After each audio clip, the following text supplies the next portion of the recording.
찍고 있습니까? 저기 찍고 있으니까 자유롭지 못해요. 좀 여기에 관련되지 않는 이야기를 좀 할래도 보세요. 괜찮아요? 나중에 편집해보면 되니까. 나중에 다 편집하실 거예요? 네, 그러면 이제 마음이 좀 편하네요. 카메라가 딱 있으면 굉장히 긴장이 돼요. 아니, 카메라 체질이 아니라서. 이제 제가 이 구원의 원리를 이렇게 강의를 하고 또 십계명과 속죄제사를 강의를 하는데 가장 중요한 중요한 점이랄까요? 내용상 중요한 점이 아니라 이것을 하는 가장 중요한 목적은 우리 성도님들이 자체가 구원에 대해서 선명하게 알아야 돼요. 모호하게 알면 대부분 모호하게 알고 그 신앙생활 합니다. 구원에 대해서 모호하면서 그리고 이제 종교적 생활 또 그 종교적 어떤 그 본능 즉 그 기복신앙 또 그 소속감에 의해서 이제 신앙생활을 해요. 그리고 내 구원이 확실하지 모호함에도 불구하고 막연하게 뭔가 이게 될 것처럼 막연한 낙관적 기대랄까요? 뭐 이렇게 믿음 생활하는 분들이 거의 대부분입니다. 저도 그랬었고 저는 고민을 했었죠. 그리고 제가 목회 생활하면서 우리 창민수교회 성도님들도 거의 80~90%는 그런 상태가 아닌가. 일반 교회는 말할 것도 없어요. 그 중에서도 아주 구원을 집요하게 파고드는 구원받아야겠다 고민하는 몇몇 그 교파들이 있어요. 그런 교파들 빼놓고는 제가 볼 때는 뭐 거의 그 종교 생활로서 그냥 생활의 방편으로 신앙생활을 하는 이런 경우가 많습니다. 뭐 천주교도 마찬가지죠.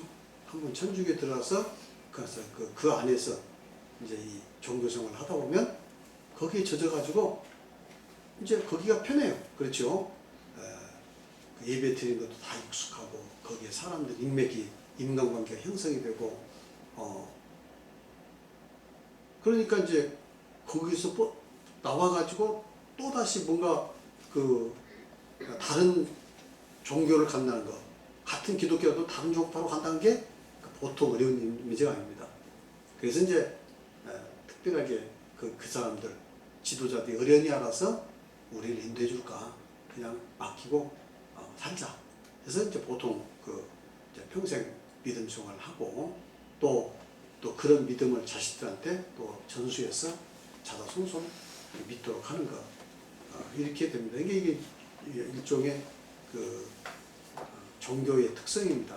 그것은 천년수도 그렇고 향후 우리도 마찬가지 그와 같이 이제 될 겁니다. 근데 이제 문제는 그런 식으로의 그 믿음 생활을 통해서 진짜 구원만 나가고 고민해 보면 그게 아니라 이 말이에요. 그래서 우리는 이것을 차체로 한 분 한 분이 깨우쳐야 하고 그 다음에 이제 앞으로 이런 식의 그 설교는 별로 효과가 없습니다. 이건 이제 앞으로 여러분들이 배우셔서 이제 따로 이제 한 분 한 분 만나서 직접 서로 공부하는 그 기회가 있을 거예요.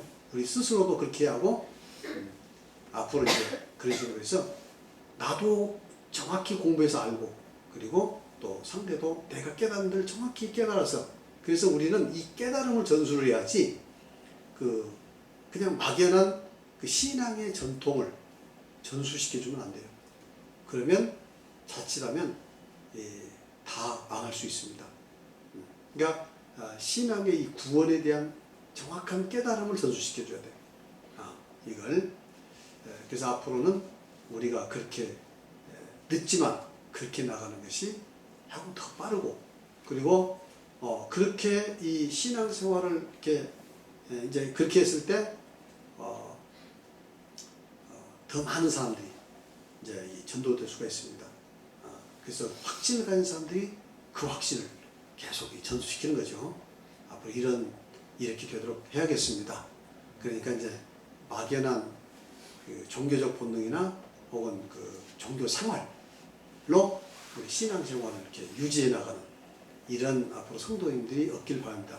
그렇다고도 있어요. 있긴 해도 이제 그런 분위기로 우리가 구원을 사모하는 분위기로 나가다 보면 처음에는 그게 좀 힘들고 또 빨리 전도되기도 어렵고 한 사람을 이렇게 그 깨우치기가 쉽지 않지만 이제 그 많아지면 또 의외로 훨씬 더 쉬워진다 이렇게 볼 수 있고요. 그리고 이제 제가 포괄적으로는 지속적으로 앞으로 지도자 준 사람들이 이제 이렇게 집단적으로 이제 성경 강의라든가 이런 걸 통해서 계속 지원을 하고 개인적으로는 좀 그렇게 한 분 한 분이 모여서 1대1도 되고요, 2대1도 되고 이런 식으로 해서 공부를 해나가야 할 것 같습니다. 그러기까지는 전체적으로 우리가 잘 알아야 할 거 아니겠습니까? 그러니까 제가 자세히 이렇게 하니까 여러분들이 그리 아시고 이제 열심히 공부를 해주셔서 앞으로 이걸 가지고 이제 제자 삼기 한다.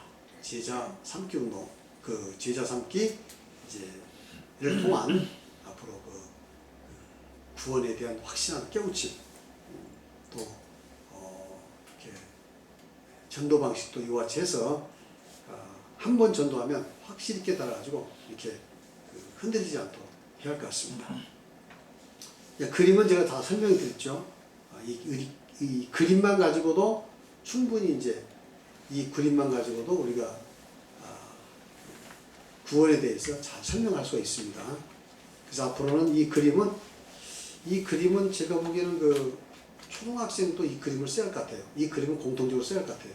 초등학생이라고 따로 그림을 이렇게 용어로 만들어서 쓸 수 없을 것 같아요. 그래서 초등학생인지 중학생인지 이 그림을 쓰되 내용만은 초등학생들은 좀 더 이렇게 간단하게 내용을 하고 중학생, 고등학생은 조금 더 심화돼서 하고 이제 어른들은 이 책으로 이렇게 하되 반드시 우리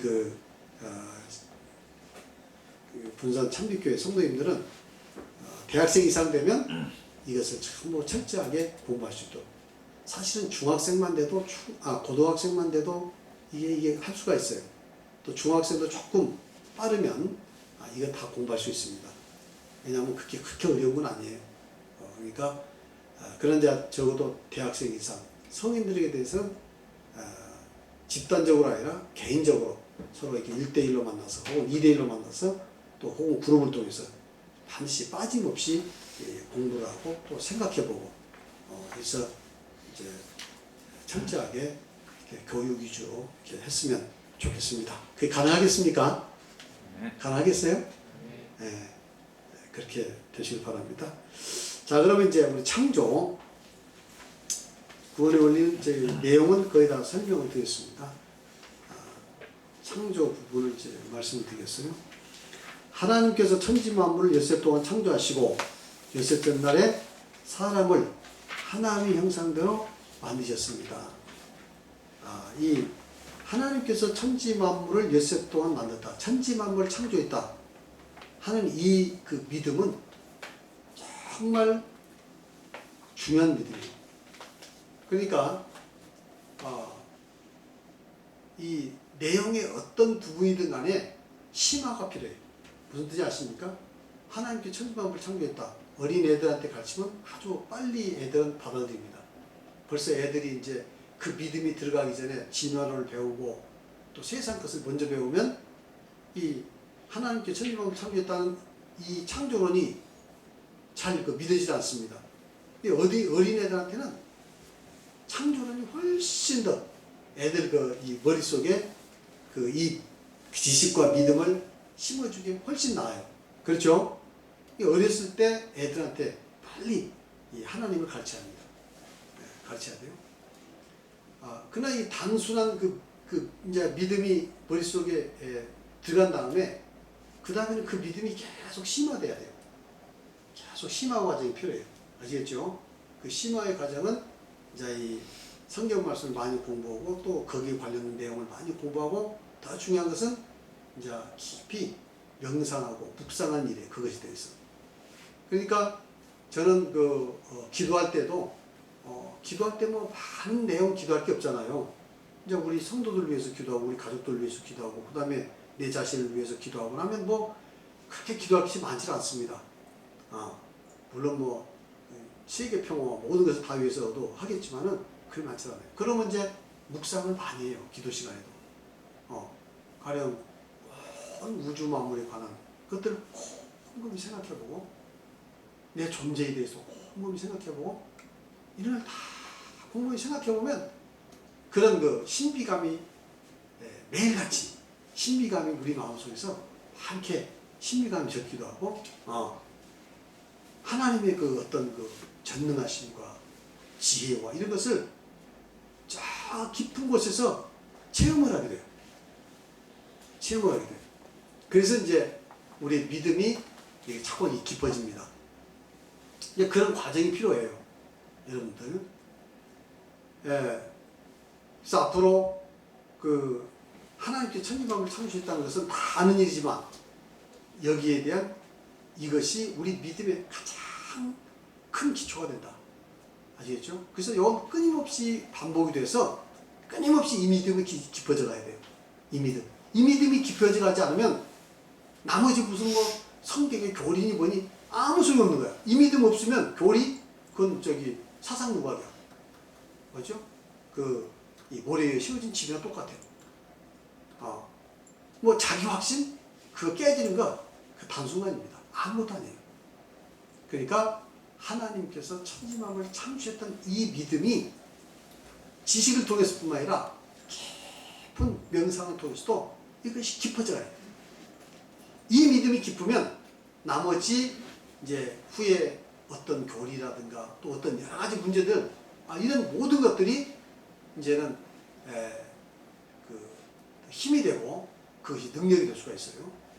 그래서 우리는 하나님께서 천지만물을 창조하셨다는 이 믿음이 여러분 매일같이 그 체험이 되고 고백이 되고 또 이 믿음이 점점 깊어가시기를 바랍니다. 그리고 이 하나님이 이제 역사 속에서 어떻게 섭리하셨는가 하는 것을 보면서 정말 우리가 믿는 이 하나님은 천지만물을 창조한 전능하신 하나님이 맞다. 역사 속에서 초자연적인 섭리를 하시는데 맞아. 이 하나님이 아니고 어떻게 우리를 구원할 수 있는가. 그 하나님이 육신으로 이 땅에 오셨는데 부활을 통해서 증명하셨고 정말 예수 그리스도 그 십자가 아니고는 안 되겠다. 이 믿음까지 도달해야 돼요. 그것이 먼저 십자가를 배우고 나서 어떻게 되냐. 계속 그것이 뭐랄까요. 피드백 되면서 피드백이라고 하잖아요. 피드백 되면서 우리 믿음이 깊어져야 합니다. 그래서 천지만물을 창조했다는 이 믿음, 이 단순한 믿음이 단순하게 믿어도 좋지만 그 이제 더 깊이 체험이 돼서 깨달아서 여러분 믿어지시길 바라고 그 깨달음이 점점 더 깊어지시길 바랍니다. 천지만물을 창조하셨는데 사실 성경은 아무런 설명 없이 밑도 끝도 없이 창세기 1장 1절에 보면 뭐라고 얘기합니까? 태초에 하나님이 천지를 창조하시라 하는 말로 시작합니다. 태초에 하나님이 천지를 창조하시라. 이건 위대한 선언이에요. 왜냐하면 천지 만물의 창조는 누구도 본 적도 없고 그렇죠? 증명할 방법이 없어요. 과학적으로 증명이 안 되고 수많은 이론이 있지만 그 증거가 안 되는 거예요. 뭐 빅뱅 이론 아니면 진화 이론, 우주의 진화 또 자연계의 진화, 생물의 진화, 생명체의 진화 수많은 가설이 있지만 그걸로 설명이 안 되는 거예요. 다 증명이 안 되는 거예요. 물론 창조로 뭘로 증명은 안 돼요. 어떻게 증명하겠습니까? 그렇죠? 다만 이것은 어쨌든 이 믿음의 문제예요. 그러나 믿음이라 하더라도 우리가 합리적으로 생각해보면 궁극적인 문제에 있어서 결국은 하나님께서 천지를 창조했다는 이 이치가 더 확실하다. 저는 그렇게 생각을 합니다. 그래서 성경에서는 이 태초에 하나님 천지를 창조하시라고 딱 이제는 이 말씀을 두시고 이 말씀을 믿으면 이 성경 속에 있는 모든 오묘한 하나님의 뜻이 깨닫게 되는 거고, 그것을 깨닫게 되는 거고, 이미 이 말씀이 믿어지지 않으면 아무리 성경을 백독 천독해도 그것은 하나님의 그 뜻을 이해할 수도 없고, 그렇죠? 그건 하나님께서 원하시는 그 목적에 도달할 수가 없어요. 그래서 저는 그렇게 생각합니다. 창세기 1장 1절은 창세기의 하나의 그 성경 속으로 들어가는 성격의 세계로, 하나님의 위대한 그 구원의 섭리의 세계로 들어가는 첫 열쇠라는 거죠. 이 열쇠 열지 못하면 이건 절대로 이 안에 들어갈 수가 없어요. 믿어질 수가 없습니다. 왜냐하면 성경은 과학적으로 경험적으로, 과학이나 경험을 초월한, 소위 뭐라고 이야기해요? 초자연적인, 우리가 보는 이게 자연적인 현상을 넘어서는 수많은 일들로 기록되어 있어요. 그렇죠? 이것을 쉽게 말하면 기사 이적이지 않습니까? 그렇잖아요?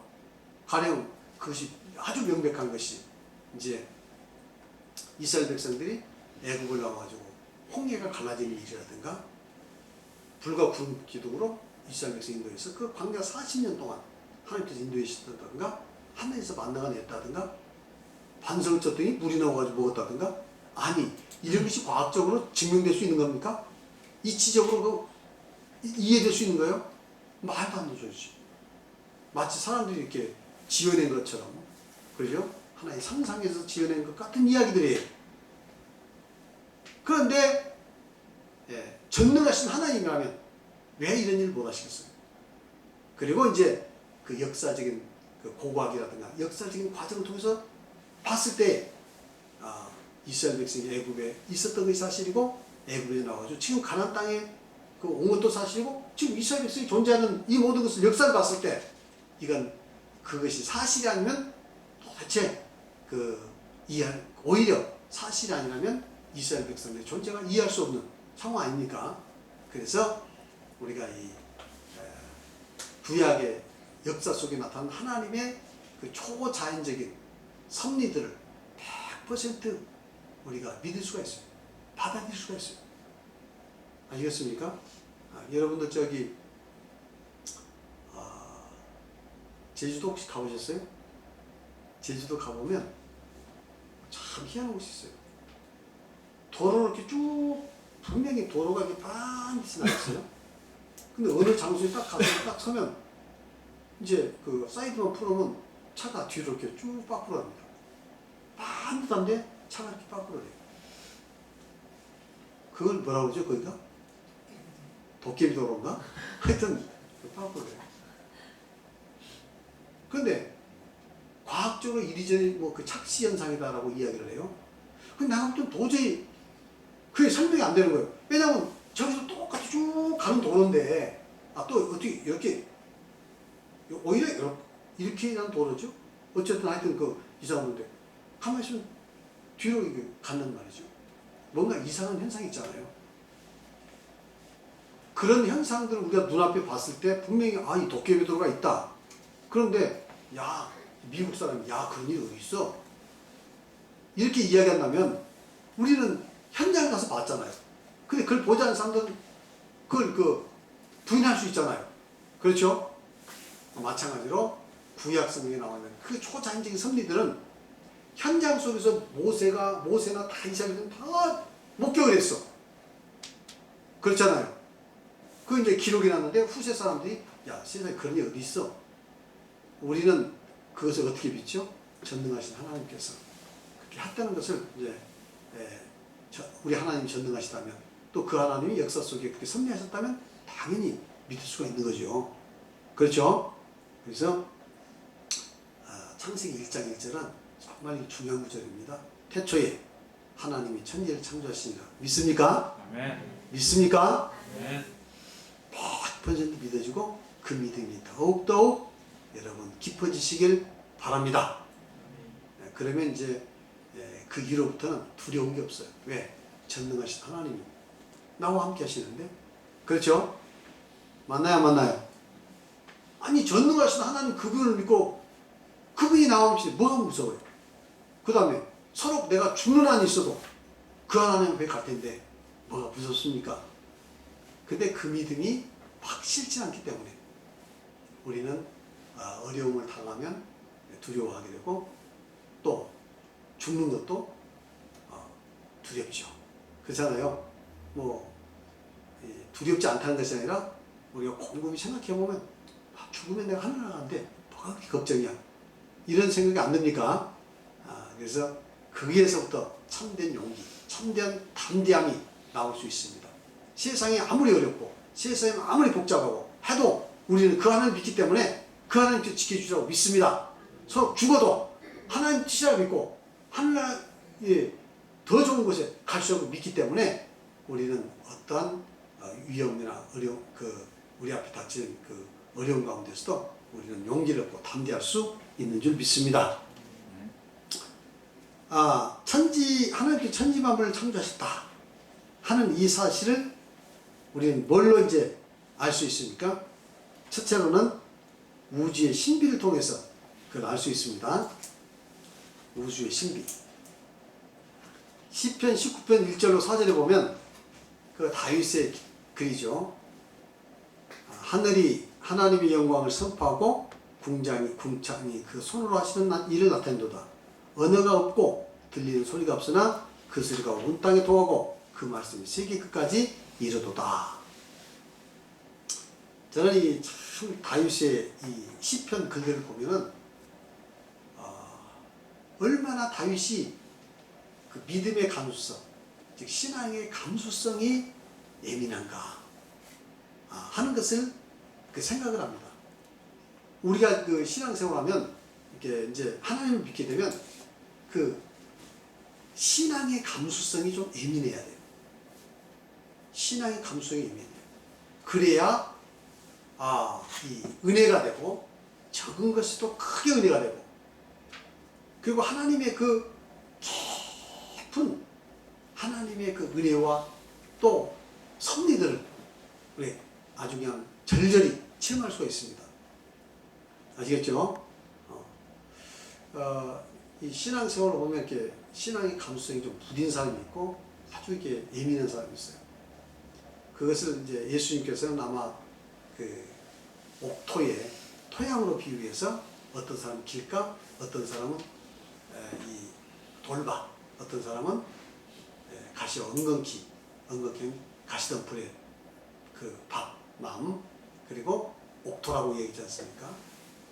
이 옥토에 씨가 떨어지면 금방 그 뿌리를 내려가지고 30배, 60배, 100배 열매를 거두는데 나머지 것들은 길가에 뿌려진 것은 새가 와서 주워 먹어버리고 마귀가 주워 먹었다는 뜻이죠. 듣자마자 다 이제 그 하나님 말씀 듣자마자 다 믿지도 않고 날아가 버리니까. 그리고 이제 그 돌밭에 떨어지지만 잠시 싹이 나다가 그냥 그 뜨거운 햇빛이 비치니까 말라서 밑에서 죽어버렸습니다. 그러니까 이 뜨거운 햇빛은 환난이나 고통이죠. 어려움 닥치니까 그냥 그 믿음이 무너져버린다. 그 다음에 이제 그 가시와 덤불 속에 있는 씨는 뭐죠? 그 가시덤불은 뭐라고 그랬습니까? 세상의 재리의 유혹과 세상의 염려. 재리의 유혹과 세상의 염려라고 했어요. 그러니까 나서 잘 났는데 죽지는 않았어요. 근데 뭐가 없었다고 했습니까? 열매를 맺지 못했어. 열매를 맺지 못했어. 뭐 때문에? 재리의 유혹과 세상의 염려 때문에. 그러니까 우리 신앙도 그렇잖아요. 실제적으로 그 재리의 유혹, 돈 버는 문제라든가, 그러죠? 세상에 어떻게 살까는 염려 때문에 우리 믿음이 성장하지 못한 경우가 많아요. 열매를 맺지 못한 경우가 많습니다. 우리 자신도 한번 생각해 보시고 우리 주위 한번 돌아보세요. 그러잖아요. 그래서 그 옥토는 뭐냐면 이제 씨가 떨어지면 나중에 자라가지고 30배, 60배, 100배의 엄청난 열매를 맺었다. 따라서 우리는 어떻게 한다는 얘기입니까? 우리는 그 마음을 옥토로 바꿔나가야 한다. 한 뜻 아닙니까? 그러니까 우리가 신앙의 감수성이 예민한 사람들은 옥토예요. 그래서 하나님 말씀이 떨어지면 금방 크게 반응하고 그리고 그 열매를 맺고 서로 하나님 말씀이 없어도 이제는 우주 만물을 생각해 보면서 그냥 거기에서 보는 것마다 하나님의 음성이야. 보는 것마다 하나님의 교훈이야. 꽃을 하나 봐도 거기서 하나님의 음성을 듣고 하나님의 능력을 깨닫게 되고 하나님의 사랑을 느끼게 되고 이렇게 여러분 그렇게 될 수 있겠습니까? 그렇게 되도록 노력하셔야 돼요. 그러려면 이제 기도 많이 하셔서 성령께서 우리 마음을 옥토로 바꿔주시도록 끊임없이 여러분 기도하고 또 우리 자신을 반성할 줄 믿습니다. 그래서 이 다윗은 지금 그렇게 이야기한 겁니다. 여기 보면은 12절로 12장 뒤에 보면은 이제 제 밑에 이렇게 보시면은 여섯째 줄부터인가요? 일곱째 줄부터 보면 조용히 밤하늘의 별들과 해와 달과 만물을 살펴보십시오. 시편 기자가 누구죠? 다윗이요. 다윗은 하늘이 하나님의 영광을 선포하고 궁창이 하나님의 하신 일을 나타내고 있으며 언어 같고 들리는 소리가 없어도 그 소리가 온 땅에 통했다 라고 말하고 있습니다. 이게 무슨 뜻입니까? 언어가 없고 들리는 소리가 없어도 그냥 그 언어가 없고 들리는 소리가 없어도 그 소리가 온 땅에 통했다. 다윗은 이제 양치기 하면서 그 밖에 땅에서 양을 치게 하면서 이제 바깥에 잠을 자잖아요. 그죠? 이스라엘 나라는 이제 밖에 양칠 때는 보통 양이 밖에서 잠잘 정도면 이제 그 봄이나 이제 여름 이렇게 따뜻한 날씨니까 이제 자기도 잠을 자면서 뭐 텐트 천막 하나 치면서 잠을 자기도 하고 밤에 이제 이렇게 누워서 하늘의 별들이라든가 이걸 얼마나 보겠어요? 많이 보겠어요. 그리고 아침에 햇살이라든가 아니면 들의 꽃이라든가 이걸 보면서 아무 소리가 없는데도 소리가 들리더라 이거예요. 무슨 소리일까요? 하나님의 음성이 들리더라. 여러분도 그런 거 체험을 해보셨어요? 아무 소리가 없지만 그래도 조용하게 이렇게 기도하면서 뭔가 마음속에 하나님의 음성이 들린 듯한 이런 거 체험해 보셨어요? 그러려면 기도 많이 하셔야 돼요. 깊이 하나님 앞에 정직하게 서서 깊이 자기 자신을 성찰하고 하나님을 묵상하면 그런 현상이 생깁니다.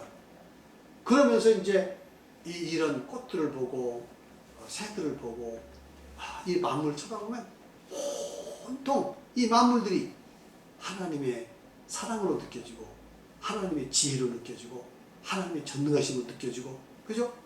하나님의 살아계심이 그냥 막 이런 만물 속에 살아계심이 눈에 보이고 그 음성이 귀에 들린다 이 말이죠.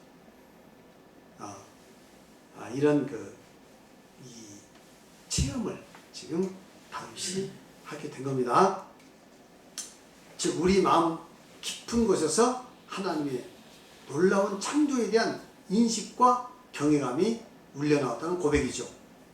다윗은 양치기를 하며 들에서 지내며 밤하늘의 별들과 달을 통해서 절절히 느낀 것을 이와 같이 고백을 하고 있죠.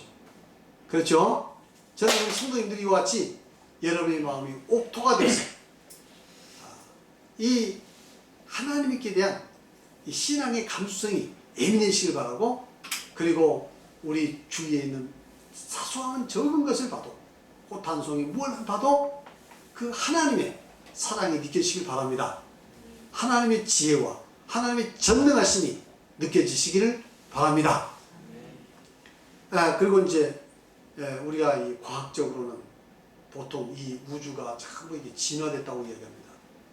이제 불교에서는 이 우주의 존재에 대해서 무시무종하다. 시작도 없고 끝도 없이 시작도 없고 끝도 없는 것이다. 이렇게 이야기를 해요. 그것을 무시무종, 시작도 없고 끝도 없다. 이렇게 이야기를 해요. 그러니까 시작도 없고 끝도 없어서 이 존재란 게 뭐냐? 색즉시 공유, 공즉시 색이라. 나타난 것은 원래 없는 것이고 없는 것이 이렇게 지금 존재하고 있는데 이 모든 것들은 다 없는 것이다. 이렇게 이야기를 해요.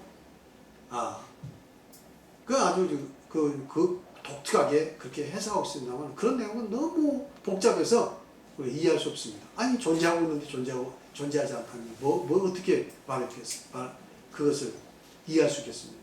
여기 지금 존재하고 있잖아요. 근데 왜 저기 없다고 이야기해요? 심지어는 무한일비 설신이 무색성을 미쳤고 눈도 없고 코도 없고 귀도 없고 입도 없고 아무것도 없다. 이렇게 이야기를 해요. 아무것도 없다. 이렇게 이제 묘한 이야기를 하는데 그걸 누가 깨닫겠습니까? 우리는 이게 다 존재하고 있잖아요. 내가 존재하고 다 존재하고 있잖아요. 이게 없다고 그래요. 그 다음에 이제 그 과학에서는 그 진화를 이야기합니다. 우주의 진화가 있고 생명체 진화가 있고, 우주의 진화라는 것은 이제 그것도 이제 그 천문학이 발달하고 그 다음에 이제 하면서 천문학자들이 우주를 관측해보고 우주가 팽창하고 있다는 것이 사실 그 확인하고 우주가 팽창하고 있었다면 언젠가는 이 그 무한한 힘으로 응축되어 있는 그 상태가 있었을 것이다. 그래서 이제 무한한 힘이 어느 순간에 폭발을 하면서 이렇게 지금 우주가 그 물질이 생겨나고 법칙이 생겨나고 지금 우주는 끊임없이 팽창하면서 진화하고 있다. 이렇게 이제 설명을 해요. 그래서 이제 빅뱅 이론이라 이렇게 이야기합니다. 그래서 우주가 진화되고 그 다음에 이제 그런 그 수백억 년 전에 이제 이렇게 뭐 50억 년 전인가요? 우리 이제 태양계가 생겨나고 그 태양계에서 다시 20억 년 전에 우리 지구가 떨어져 나와가지고 지구가 이렇게 생겼고 지구 안에 이제 묘하게도 이렇게 이제 그 물이 존재하게 되고 그 다음에 여기에서 이제 단백질과 아미노산이 결합해서 그 생명, 단세포동물이 만들어지고 그 다음에 단세포동물이 다세포동물로 아메바 같은 걸로 이렇게 해서 그 만들어지고 그 다음에 이제 무척종물, 척추가 없는 그 동물이 생겨나게 되고 그 다음에 척추동물로 그 다음에 거기에서 다시 이제 양서류가 그 다음에 이제 물고기가 생겨나고 그 다음에 양서류가 생겨서 양서류라는 것은 땅에서 살고 이제 그 물에서 살 수 있는 동물이잖아요. 양서류 중에서 이제 또 그 뭐 파충류로 하나는 진화하고 하나는 포유류로 진화하고 그 다음에 이제 파충류는 다시 조류로 진화해서 이렇게 날아다니기도 하고 그다음에 이제 양서류는 그 다음에 이제 포유류는 진화가 돼서 지금 60 이런 동물이 됐고 그 중에서 이제 영장류 즉 원숭이과 침팬지가 그러니까 영장류로 이제 그 진화가 되고 거기에서 유인원이 생기고 그리고 이제 이렇게 그 현생 인류가 탄생했다 뭐 이렇게 이야기잖아요. 맞나요, 안 맞나요? 고등학생들 다 생물에서 그렇게 배웠나? 지구과학에서는 어떻게 배우지? 지구과학에서는 우주 진화로 배우던가? 지구과학에서? 어쨌든 이렇게 지금 되고 있어요. 이런 것들이 도대체 이 과학이라는 것은 이 현재 있는 이런 그 물질을 연구해서 원리를 발견해 가지고 그 원리를 이제 이용을 해 가지고 생활에 필요하게 이용하는 것이 이게 뭐죠? 과학입니다. 그래서 과학이야말로 철저하게 원인과 결과. 그러니까 이런 결과를 보고 뭔가 원인이 있을 거다 추론해서 그 원인을 이제 찾아내는 것이 이게 과학이에요. 그렇잖아요. 만유인력 법칙도 마찬가지. 사고가 떨어졌어. 떨어지는 그 현상을 보고 뭔가 땅에서 잡아낸 게 힘이 있을 거다 가정하고 그래서 그것을 실험을 가정을 해서 실험을 해서 결국 증명해내잖아요. 그래서 과학적 사실이 되는 건데 그러니까 과학은 그와 같은 것이 과학이라고 말하는데 이 창조론에 있어서만은 창조론이 아니라 이 진화론은 모든 것이 다 우연이잖아요. 그렇죠? 우연히 무한한 우주가 존재하게 됐고 우연히 폭발하게 됐고 우연히 물질이 생기게 됐고 우연히 법칙이 생기게 됐고 그 중에서 우연히 또 그 은하계가 생기고 또 은하계 중에서 우연히 태양계가 생기고 또 태양계 중에서 우연히 또 지구가 떠져 나오고 그 다음에 우연히 또 지구 안에 물이 존재하게 되고 또 우연히 거기에서 뭐죠? 그 다음에 이제 생명체가 생겨나고 우연히 모든 진화의 고리고리는 다 뭐죠? 필연이 아니라 우연에 의해서 이렇게 이야기한단 말이죠. 그러면서 뭐라고 이야기하냐면 이 우주는 너무도 그 크기 때문에 크고 또 유구한 역사를 가지고 있기 때문에 그 안에서 무한한 수많은 우연들이 생겨날 수 있다라고 이야기합니다. 그래서 우연의 과정에서 이제 이런 거 설명을 하는데, 그래 이거 그 우연에 의해서 설명하는 이것이 어떻게 참된 학설일 수 있냐? 그래서 이것도 하나의 가설, 하나의 학설이지 이것이 진짜는 아니다. 아시겠죠? 그래서 창조론도 하나의 학설이고, 꼭 학설로 이야기하면 학설이고, 그 진화론도 학설인데, 창조는 뭔 것이냐, 진화는 뭔 것이냐. 저는 아무리 생각해봐도 이 창조론, 하나님께서 전능하신 창조했다는 것이 훨씬 설득력 있고 과학적이다. 궁극적으로 결국 우주가 어떻게 만들게 됐냐, 이건 전능하신 하나님에 의해서 만들어졌다고 말하는 것이 훨씬 합리적이다. 아시겠죠? 마치 진화론은 무엇과도 같냐면은 그 진화에 의해서 이 모든 것이 만들었다는 것은, 또 대폭발에 의해서 이 우주가 만들었다고 이야기하는 것은, 지금도 인쇄공장이 꽉 폭발하더니 갑자기 성경이 튀어나왔다, 이렇게 말하는 것이나 다름없다 이것이. 갑자기 컴퓨터 공장이 꽉 폭발하더니 이 컴퓨터들이 저절로 그냥 생겨났다. 여러분, 그게 가능한 상상입니까? 수억 년을 컴퓨터 공장을 매일같이 폭발시켜도 한 대의 컴퓨터도 만들어 나오지 않습니다. 그렇죠? 근데 이 우주가 얼마나 정교합니까? 태양계가 얼마나 정교합니까? 이 운행이 이렇게 정교한 운행, 이런 법칙들이 꽝 대폭발에 의해서 만들어졌다고 이렇게 말하면서, 어떠한 이치적인 이론으로 설명해도 저는 그건 이해가 가지 않는 부분이에요. 맞아. 그렇고, 그 다음에 이제 생명의 신비를 통해서 그 사실을 알 수 있다. 그렇죠. 생명의 신비. 시편 139, 이제 3, 생명의 신비를 통해서 그 사실을 알 수 있다. 시편 139편 13절 14절 보면, 주께서, 다윗의 이야기입니다. 주께서 내 장부를 지시며 나의 모태에서 나를 조색하셨나이다. 내가 주께 감사함은 나의 지으심이 신묘박측하심이라. 주의 행사가 기이함을 내 영혼이 잘 아니다. 이제 그 다윗은 이제 하늘을 보면서 그러한 그 신비감이 졌고, 또 하나님의 그 창조의 섭리에 대해서 깊은 깨달음과 체험을 했죠. 그 다음에 이제 자기 존재에 대해서도 깊은 생각을 같아요. 그래서 우리는 보통 이렇게 지금 나가지고 이렇게 지금 자라면서 우리가 마음대로 우리 몸을 쓸 수 있고 이렇게 지금 존재하고 있는 것이 너무도 당연해요. 너무도 당연하다고 생각하니까 아무런 신비감도 없고, 아무런 신비감이 없어요. 근데 생각해보면 참 우리 인체의 구조야말로 너무 신비합니다. 인체뿐만 아니라 모든 살아있는 생명체들이 다 그렇죠. 식물이며 아니면 지렁이 한 마리라도 얼마나 신비합니까?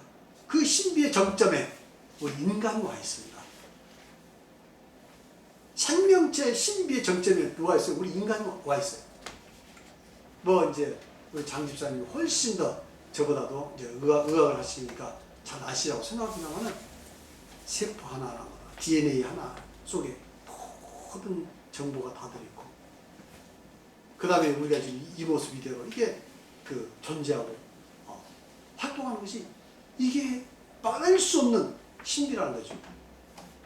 그래서 다윗은 자기가 어머니 뱃속에서 생겨서 나와가지고, 나와서 이렇게 지금 존재하게 된 것이 너무 신묘막측이라는 거죠. 너무 신비롭고, 아주 너무 신비롭고 묘해서 막측이 뭐예요? 막측. 측량할 수가 없다. 막자는 아닐 막자잖아요. 그래서 너무 신비롭고 묘해서 측량할 길이 없다 그러죠. 그래서 우리 이 몸의 신체 구조를 보면 너무 하나하나가 무엇 하나 신비하지 않는 것이 없어요. 여러분 이것을 한번 더 깊이 생각해 보시기를 바랍니다. 저는 참 다른 것도 신기하지만 이게 이제 이게 같은 머리잖아요. 이 머리를 본다면 이 머리가 있고 여기 지금 눈썹이 있고 속눈썹이 있고 또 수염이 있어요. 남자도 수염이 있어요. 그잖아요. 근데 이 머리나 이거나 이걸 이제 성분을 조사해보면 똑같단 말이죠. 장기자님 똑같아요? 똑같아요. 똑같아요. 근데 왜 여기 있으면 잘하고 여기 있으면 안 잘하죠? 똑같은 머리인데. 그 다음에 요것은 그래도 또 기나마도 좀 잘하는데 또 속눈썹은 또 안 잘하죠? 속눈썹이 계속 자면 큰이잖아요. 그게. 짠한 왜 이것도 또 속눈썹 이발도 또 해줘야 하는 이거는 걱정하겠어요? 아무렇지도 않잖아요. 그 다음에 또 여기는 또 그러면 뭐 요 얼굴에는 안 난다고 해서 왜 여기서 또 남자는 수염을 이렇게 쭉 잘하죠? 이것이 계획이 아니고 어떻게 이게 전능하신 하나님의 계획이 아니고 어떻게 이렇게 되겠어요? 뭐 이건 간단하죠. 이게 눈 하나만 보더라도 얼마나 정교하게 이게 참 말할 수가 없어요.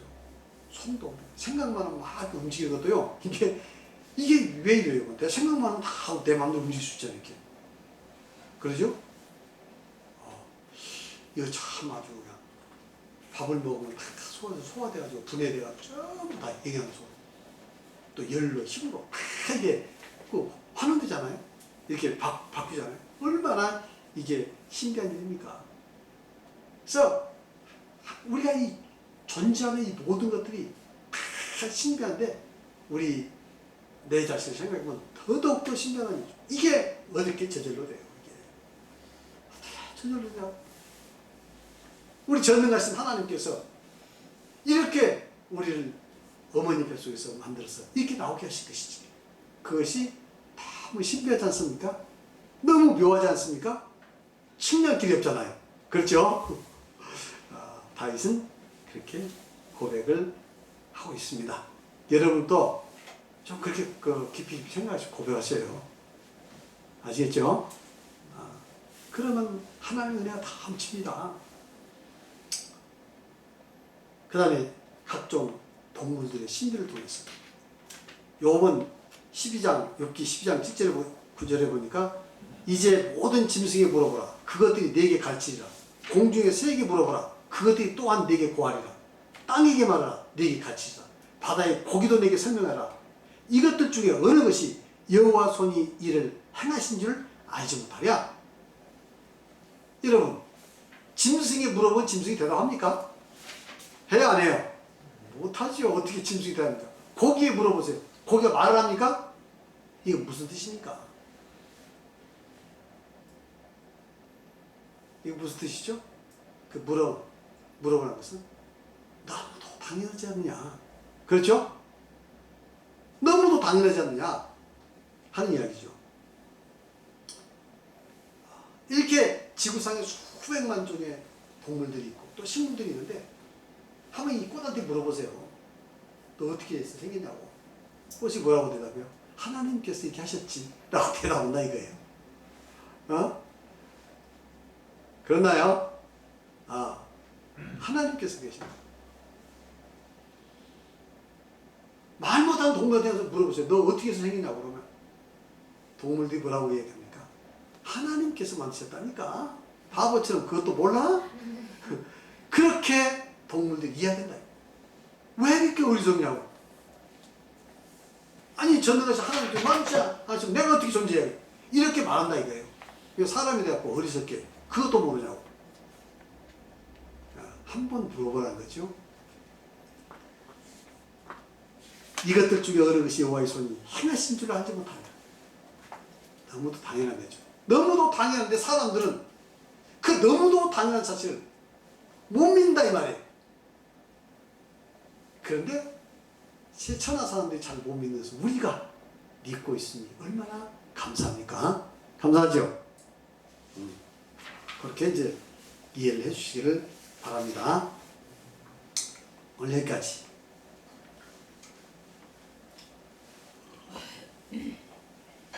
시간이 돼서 마치겠어요. 시간이 되면 제가 즉가닥 제가 바치겠습니다.